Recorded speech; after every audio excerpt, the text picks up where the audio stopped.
কাকে কাকে? আল্লাহকে। রব এমন এক শব্দ, যে শব্দ আল্লাহ পাক রব্বুল আলামিন, এটাকে রব্বুল আলামিন বহু জায়গায় তাকে পরিচয় দিয়েছে রব বলে। যিনি লালনকারী তিনি কে? যিনি পালনকারী, যিনি হায়াত দানকারী, যিনি মৃত্যু দানকারী, যিনি ইজ্জত দানকারী, যিনি বেইজ্জত করেন, যিনি সম্পদ দান করেন, এই সবগুলি রব। যিনি এলেম দান করেন রব।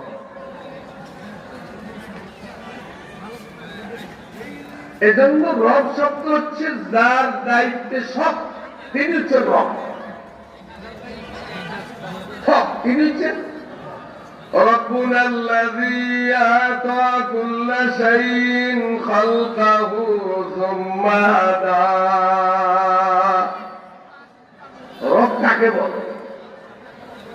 রব হচ্ছেন তিনি, যিনি সবকিছুর সৃষ্টি এবং তার পথ চলা, তার সাজেশন, তার দিক বিদিক সবগুলো যিনি তুলে ধরেন তিনি হচ্ছেন রব। আমাদের দেখার জন্য চোখ দিলেন কে? তিনি রব। শোনার জন্য বলেন না, বলেন। বুঝার জন্য ব্রেন, হজমের জন্য আমার ভিতরে নিষিদ্ধ